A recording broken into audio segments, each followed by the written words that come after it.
Ukrainian forces have struck deeper into Russian territory than ever before. And how are they hitting targets 7,000 kilometers away from the front lines? This is literally halfway around the world. Plus, we're going to talk about the debate raging in public about the future of war, and is the U.S. military prepared to fight and win the battlefields, not even of the future, the wars of today. I'm Paul, U.S. Army combat veteran. Let's talk about it.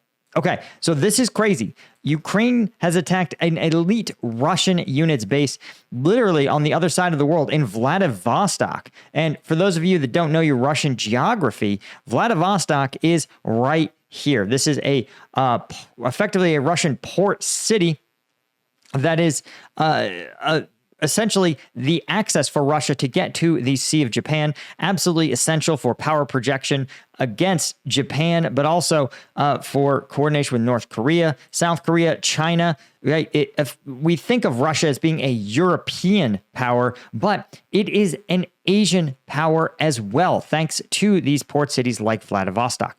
But what's also worth noting is that literally, it is 7,000 miles away from the front lines. You can see them over here is Ukraine, and literally on the other continent is Vladivostok. And so the question is, how did Ukraine pull it off? Well, the answer is nobody's really it's disclosing the whole thing, but the attack took place in the Detsyana Bay in Vladivostok just earlier this morning, reportedly targeting military personnel and equipment. This is the headquarters of what's notable is the 47th Separate Air Assault Battalion of the 155th Separate Guard Marine Brigade.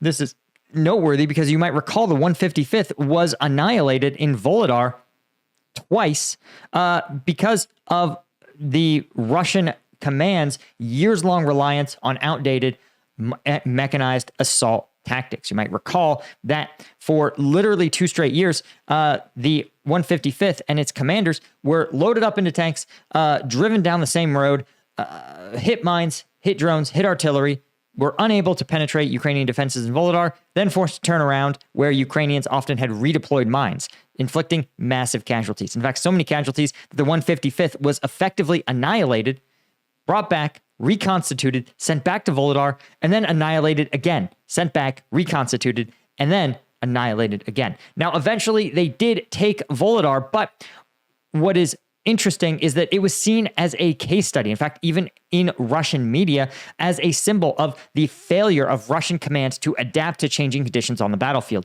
And once they pivoted to a Wagner-like small assault group tactic and a drone-heavy tactics, then you saw the 155th begin to make the sort of incremental high casualty progress that we've seen elsewhere on the front lines. So the 155th, again, an ignominious unit, not necessarily notorious for all the wrong reasons, but local media reported 2 loud bangs followed by temporary road closures and emergency vehicles in the area, but was tight-lipped about the attack taking place on a military base. Russia's anti-terrorism commission in the region attributed the explosions to the ignition of propane cylinders inside a vehicle. That's a common way to power vehicles in that part of the world, with no official casualties reported, but one of the explosions allegedly happened near a checkpoint while the other hit the location of personnel and the unit's command, right? The source claimed manpower, military equipment, and special equipment were hit.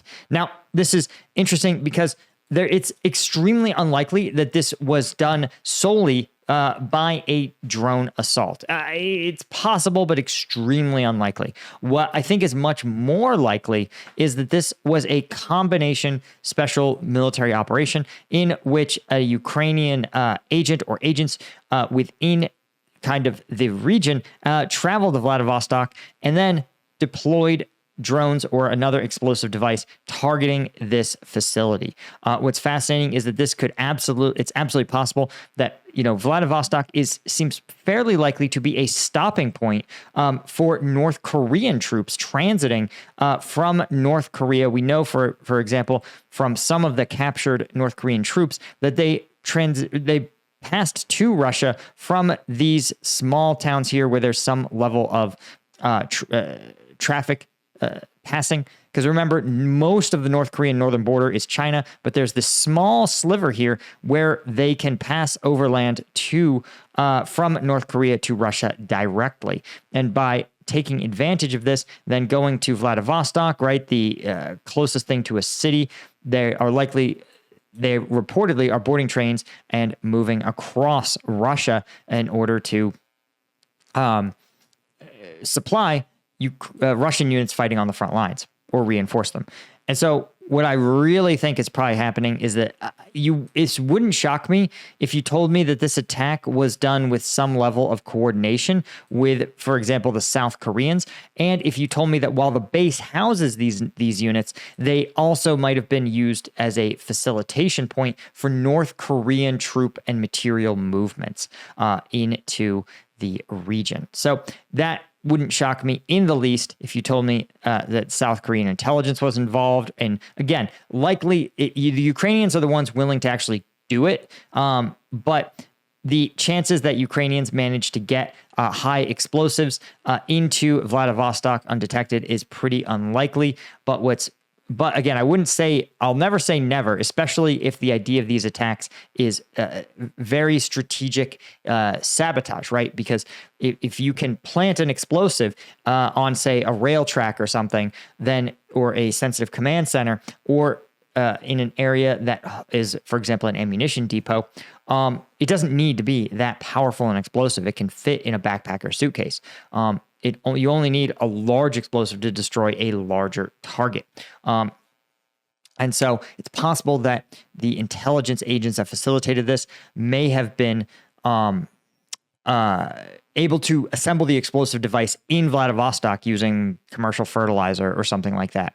So a very, very interesting sign, and a sign that the Ukrainians are less constrained, right? For years of this war, the Ukrainians were subject to constraints imposed by the United States, who said, listen, in exchange for providing you this massive package of military aid, we are asking that you not do the following things, right? And it was generally striking inside Russia, committing war crimes, and expanding the war deep into Russian territory. But a lot of those constraints are off. Now, obviously, the Europeans are saying, listen, you still can't commit war crimes. You still have to be the good guys. But you have other options. You can expand the war in ways that, again, Russia has shown it's willing to do. And this is the thing I think that's also worth noting, is that this process of striking deep inside of Russia mirrors what we talked about, which is Russia's willingness to conduct sabotage and arson operations inside of Europe, right? Far away from the front lines. Most notably,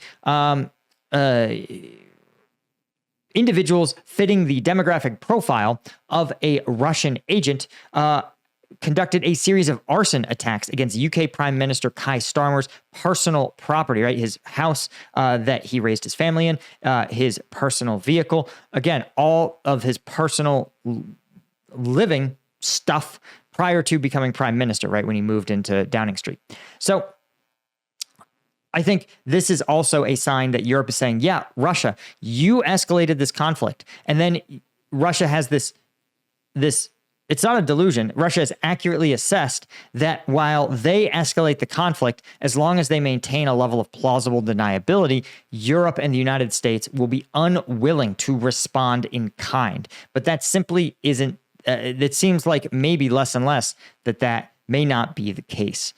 Now, before we talk about the debate raging over the future of the U.S. military, or rather the U.S. military's present, are they not even equipped to fight the wars of today?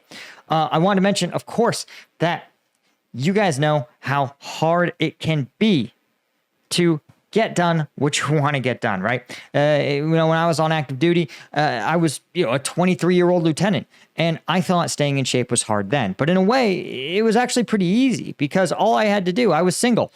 I literally went from work to the gym, I worked out, then I went home, and I ate dinner, and I went to bed and I did it all over again. Now that I'm a dad, I run the YouTube channel, I run a business. It's hard to get everything done. And so sometimes you need a secret weapon. That's what Strike Gum is for, guys. Strike Gum, we have an energy drink's worth of caffeine in every single piece. So if you're the kind of guy that knows that it's a waste of time to drive to a gas station, drop $5 on an energy drink, get pumped full of sugar, have your stomach feel like you just drank a giant carbonated slop, you're like, that's a waste of my time. I would rather spend that time working out, spending time with my kids, building my side hustle, whatever it is. Strike Gum's for you guys. It fits where it goes, where you go. Your glove box, your gym bag, even in your pocket. I can literally pop Strike Gum while I am training. And just 2 months ago, I ran an Ironman. So I get it, right? Getting your time and your focus dialed in is everything. So if you're interested in joining the 1% of guys that don't let busy beat them, go to strikegum.com, or we are on Amazon Prime. So you could literally have Strike Gum in your possession in like a day or two. So check us out on Amazon, right? Just search Strike Gum. And by the way, if you want, leave us a review. Those reviews make a huge difference for us. Okay. Now let's talk about the controversy. Okay.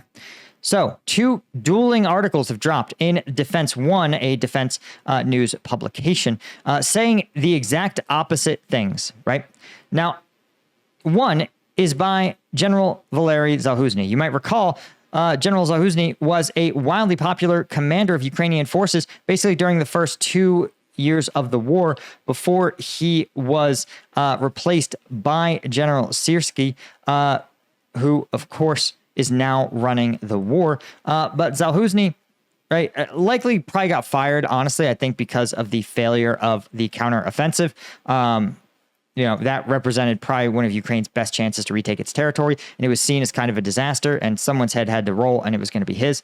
Now, one of the things that is fascinating that he talks about is that drones, data, and AI have transformed the battlefield, and that the U.S. is already behind. And here's what's fascinating, is that he talks about the fact that, his tactical drones are inflicting 2/3 of all Russian losses, making them twice as effective as every other weapon in the Ukrainian arsenal. And that, not only are they so effective, but drones are also so cheap. $500 or $600 a pop. Literally only a bullet is cheaper in terms of a thing that can inflict casualties. And as he points out, that, technology has always evolved warfare, right?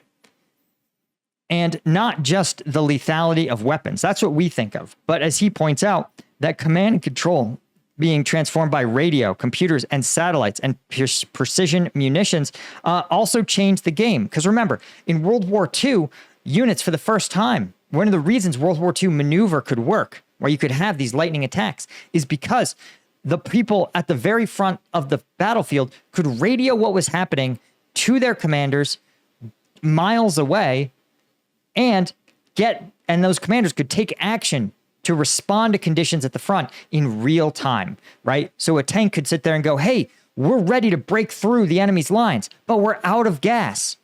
And a commander could go, okay, I'm going to load up a fuel truck right now, and we're going to send them to your position so you can keep the offensive going. In World War I, prior to the wide deployment of radios, that would have taken a courier running miles back, then getting that message to the general, then the general issuing the order, and then the fuel going miles forward, right? And potentially even that courier would have had to have run back and forth several times. So a huge game changer was radio, right?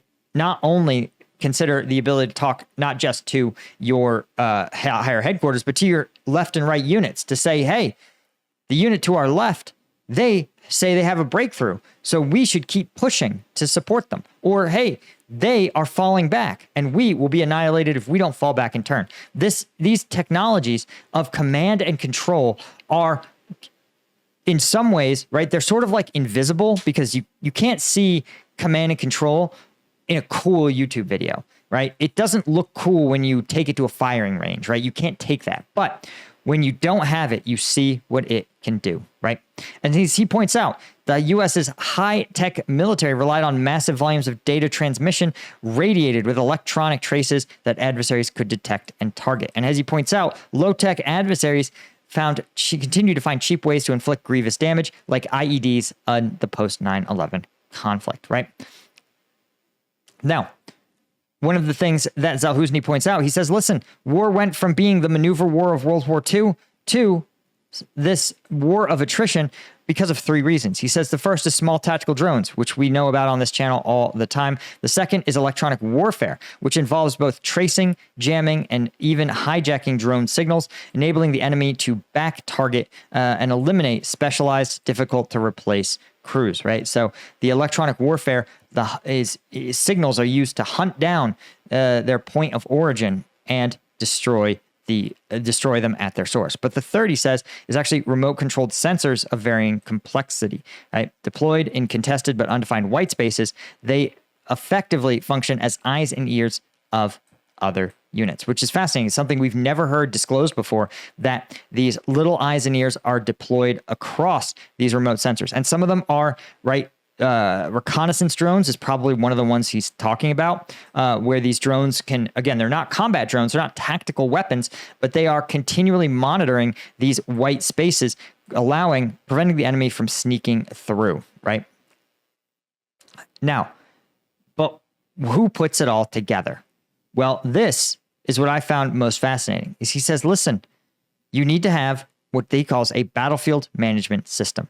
And this is the Ukrainian Delta system. This Ukraine developed Delta is an ecosystem of military products. He calls it Google for military because when you sign on to Google, you get access to, think about it, you have access to Google's AI, you have access to their communications hubs like GChat and Gmail, you have access to their mapping software, you have access to their data storage, right? All of it is done through this suite of products. So when you and all your friends are on Google, on the Google suite, you have tremendous ability to access, collaborate, coordinate, even when you're not in the same room or even in the same country.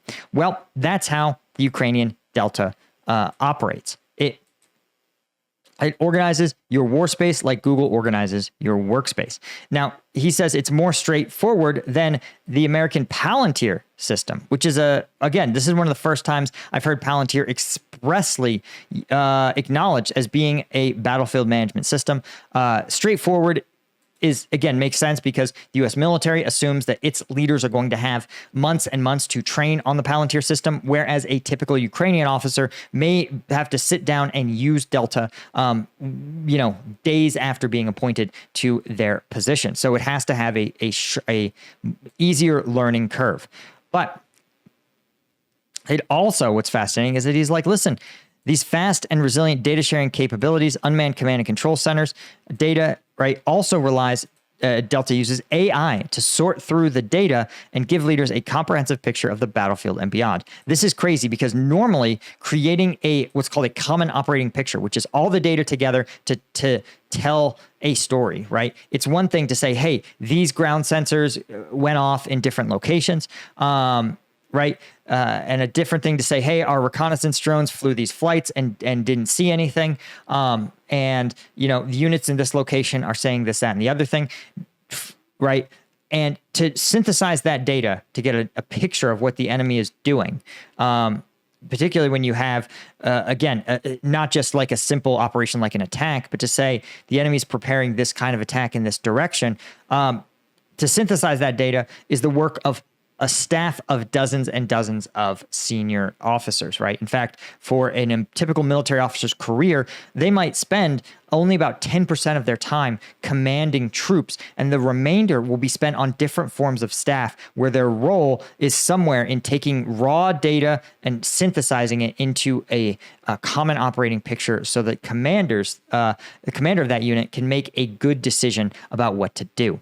But when you have AI can take 30, 40, 50% of that work, cutting that battalion staff considerably and allowing it to get insights that would normally take a staff days to composite, they can sit there and say in an hour, right, or in a few minutes and say, hey, we think the most likely thing that the enemy is doing right now is preparing a drone-led assault. They're preparing an armored assault through this route. We think they are conducting probing attacks, but they're not going to sustain a larger assault. All of this stuff is something that, again, the battlefield of the present uses AI to make those conclusions, right?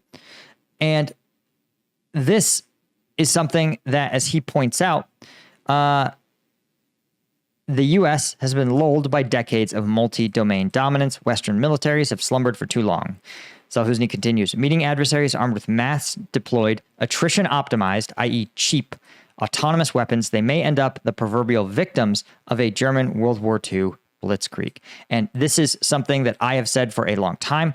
As they point out, fortunately, these militaries have a gift of immeasurable value. Ukraine's hard-won expertise forged in a grueling fight for survival. And I said before, if you sent a U.S. Army Stryker Brigade into combat at the Ukrainian front lines today with today's equipment, with today's fielding, they would get torn to shreds. Their strikers would be butchered. Their personnel would be powerless to stop fiber optic drones. It's not even clear that a Stryker Brigade currently deploys with any number of drone or electronic warfare drone jamming devices. And so in all likelihood, they would be torn to shreds. And this seems to have produced no sense of urgency within the U.S. military. They still are continuing to sort of putz around, experiment with drones, mess around. And unfortunately, as we saw in the Iraq War, the U.S. military has to take casualties before it starts making changes. The problem is that you have to survive the initial contact to make those changes.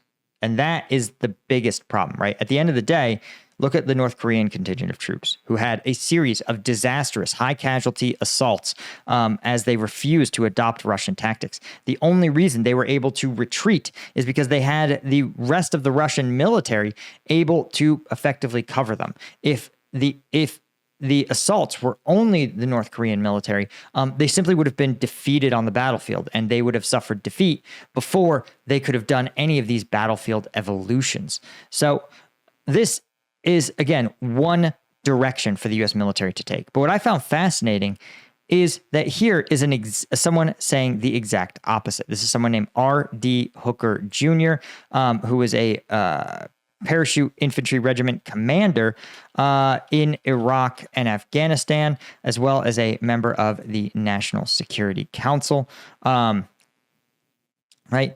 He was reportedly, here's his picture, R.D. Hooker Jr., senior fellow at the Scowcroft Center for Strategy or whatever. Right? He taught at West Point. He was chief of staff and army chair of the Naval War College in D.C., and had a bunch of other National Security Council roles, as well as commanded a brigade in Iraq. But here's the thing. Here's what I find fascinating. He says the opposite thing. The Army's problem is that it doesn't have enough firepower. It needs more heavy stuff. And this is just hilarious, right? Where he says, in the 2000s, we lost a bunch of personnel, as we just talked about, who were driving around in these soldiers driving around in lightly armored Humvees, and they were getting torn apart by IEDs. And so the U.S. Army had to quickly scale up and deploy the MRAPs, mine-resistant armored protected vehicles. And he's saying the lesson there was more armor better. And he says today's Army is far lighter than the one that took such damage in what he says was the so-called low-intensity combat. And it is ill-equipped to deter or contend with China or Russia. I'm actually in agreement here. But what's fascinating is that he doesn't appear to have he doesn't appear to have actually looked at what Russia is doing in the present. This is exactly what I would expect from a senior U.S. Army officer, simply not looking at the data in front of him and instead looking to the wars fought 15 or 20 years ago and saying, well, today's war is just going to be an extension of that war. As he points out, He says strikers are totally worthless. They were never meant to even be fielded in the first place. And they have doctrinal and conceptual confusion. They don't carry enough troops, and they cannot survive when put up against tank battalions. He says the other maneuver brigades are too light. They are cheap and easy to deploy, but realistically unable to compete with today's threat. He doesn't explain what today's threat is. He says they are operating in unarmored dune buggies without heavy weapons. The commanders of these light brigades have less firepower than they used to. There's no attack helicopters, a massive reduction in combat power. And again, he just gripes that basically all of these systems are too lightweight. Right? Light artillery battalions still use a towed howitzer, which has a lower rate of fire, shorter range, and weaker weapons effects than the systems used by Russian and Chinese brigades. They are slower to displace than self-propelled systems, made them vulnerable to counter battery fire. Here's the thing. I want you guys to I'm reading this stuff off because I want you to see how he's thinking, right? And what he's doing is he's one-for-oneing things, right? He is saying, China artillery, we make bigger, better artillery. China, right? China have tank. We need bigger, better tank, right? Our strikers can't fight a Chinese tank. We need to have a thing that can fight a tank. But one-for-oneing is not how you necessarily fight and win a war. Sometimes, some key systems, you do need to have the superior system. But that's not always true. Look, if the superior system was what won a war, why then the Japanese Zero fighter was the best fighter aircraft of World War II? That's pretty much consensus. But it was the best but it couldn't be produced at scale. And eventually, the U.S., with its mass-produced mediocre combat aircraft, proved superior. And the thing is, it wasn't because the U.S.'s combat aircraft would go up against a Zero and beat it. The combat aircraft never fought each other. Instead, look at what you needed to counter. What was the counter to combat aircraft? In a lot of cases, it was superior anti-aircraft weapons. It was stealth. It was avoiding detection. It was a variety of different tools that were not necessarily a better fighter to fight a fighter, right?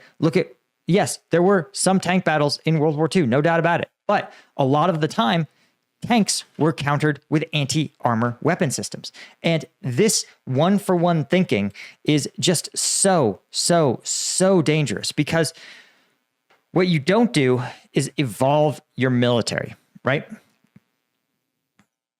He says, he looks at Russian doctrinal maneuver brigades, and there's 4 maneuver battalions, 3 artillery battalions, 2 Banrage, anti-tank, air defense, reconnaissance battalions, and electronic warfare company. This is, let's see if we can find this.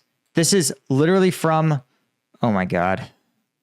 He's citing Russian tactics from the Department of the Army, strategic objectives, national level, ground forces. Oh my God, this is just, this is bad. This looks like it is Russian doctrine, but the question is, does Russian doctrine currently reflect the actual Russian military operations? The crazy part is, I don't think that's necessarily true, right? Yes, they talk about, there's all these doctrines, but Russia doesn't follow any of it, right? The actual Russian force in being just simply isn't fighting this way. And the idea that you're going to counter Russian doctrine again, and you're going to counter a Russian maneuver brigade with your own maneuver brigade is ridiculous. Like, it might feel good, but it's not going to work. He says, overall, their forces are clearly stronger, a dilemma exacerbated by repeated moves to lighten and weaken our ground forces. Light is not weak, right? And he says, we need to have heavy wheeled transport. We need to increase the density of Javelin, anti-tank, and Stinger missile defense systems, more artillery, more blowy uppies. This is the thing that kind of annoys me. Let's see if we can find, there's one line and he throws it away. And I think it's actually one of the most correct and troubling lines in the whole op-ed, right? These, let's see, Okay, promises to offset these reductions with, quote, unmanned systems and ground-air launched ground-air launched effects raises serious questions given the lack of specifics provided and the DoD's poor acquisition track record. This is, I think, the most important thing. He says essentially that the DoD says they're going to be countered with unmanned systems, and ground-air launched effects, which is just code for like missiles and rockets launched. And the thing is, right now in today's war, this is true. Unmanned systems, right? A $500 drone can smoke a Russian tank. It's not a debate. That is what happens, right? And you can, again, look at HIMARS systems, take out large troop formations, gutting these heavy brigades, right? It doesn't matter if you have 50 huge tanks. If those tanks can never leave their base because they are detected by drones, but detected by reconnaissance drones and then torn to pieces, or those bases are never allowed to exist in the first place because they have to be built too close to the front line, right? That they become vulnerable to deep strikes from HIMARS systems and other rockets that can't be countered, right? There's a reason the 155th, remember that Naval Infantry Brigade? There's a reason they got annihilated 3 times back to back to back. And it's because they were constituted as one of these Russian doctrinal heavy brigades, right? So this very idea where he says he acknowledges the real problem, which is that the DoD seems to have an extreme unwillingness to actually make the fundamental rethinking of its military and to sit there and go, okay, we have to acquire that. We need our $500 drone that can smoke a tank, that we can strap an anti-tank system to it and fly it into an enemy. And then we have to have another one that we can strap an anti-personnel weapon to and fly it into a bunker. We need to have this, we need to build this drone and we need to make it attritable. And he correctly says, the DoD really can't do this. It's really hard for the DoD to build a better class, a different class of weapon system, right? But then to sit there and go, the solution is to double down on our previous mistakes, to think we're going to fight the war from 20 years ago. We just need to be better at it. The idea that we're going to make more expensive, more resource consuming, less attritable weapon systems is insane. At the end of the day, guys, the U.S. Army gets it right, because I can tell you, we've seen when the Russian forces go on offense, this looks like the system they field. Light, high mobility, extremely attritable. It's cheap. And like it or not, this is a great analog for what Russian forces and Ukrainian forces are using. This isn't any different than the pickup trucks that we fundraise for the Ukrainians, where they carry a couple of people, right? They carry 4 dudes and some cargo. It's a pickup truck. It's a military version of a pickup. And so this is just to me, a total reflection. This is exactly the mindset of the quintessential U.S. Army general level officer. This is someone who looks at the past, believes the past is a strict indicator of the future, right? This is the military equivalent of being like, guys, you'd be a fool not to invest in NVIDIA, because look, NVIDIA stock has grown up 1,000% in the last year. So why would it stop now? You'd be crazy to invest in any other stock. But we all know that just because a trend rising and peaking doesn't mean that it's going to continue forever. By definition, in war, as we've seen, Russia arrived in Ukraine with this kind of heavy maneuver brigade. But by structuring its brigades this way, they provided Ukraine a roadmap to counter it. And then in turn, as Ukraine developed countermeasures, Russia failed to learn in some cases, like with the 155th, but in other cases, like the Wagner Group, they did learn, and they changed their force structure and tactics to one that was effective in response to Ukraine's response. And so this is a little bit like fashion, right?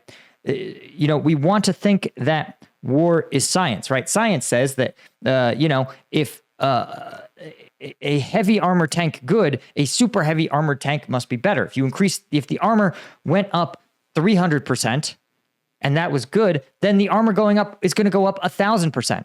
Just like NVIDIA, if it went up, the stock went up 300%, it must go up 1,000%. But instead, war looks more like fashion, where you say, listen, just because Crocs are cool last year and everybody's buying Crocs, at some point when everybody does something, what becomes fashionable and cool and is the response. So it goes, oh, I'm going to buy really nice, cool, sleek leather shoes, right? Maybe they'll become cool again. And then it'll flip back to something even different still. This is why when people talk about the art and science of warfare, and why this is what we talk about, is that you cannot simply extrapolate trends to determine how the future is going to go. It is an art, right? Because you have to look at a reality that hasn't quite manifested yet, and you have to make your best guess. You have to play chess against an opponent whose pieces you cannot see until after the fact, right? And this is what the U.S. military has to do, and it has to choose who to listen to, right? Does it want to continue to repeat the lessons of the past, or is it going to get itself together and prepare to fight, again, not the wars of the future, but the war of today? Anyway, guys, thank you so much. Thanks to the folks like Jeff Javies, Mike54, Chris Korean, Margaret, GMAT Club, Peter Fauci, Dan M, Petra Taruru, Henry Roussier, and Ida Skycall, and all of our Lieutenant Tier members. I couldn't do it without you guys. I appreciate y'all so much, and I will see each and every one of you in the next one. Cheers.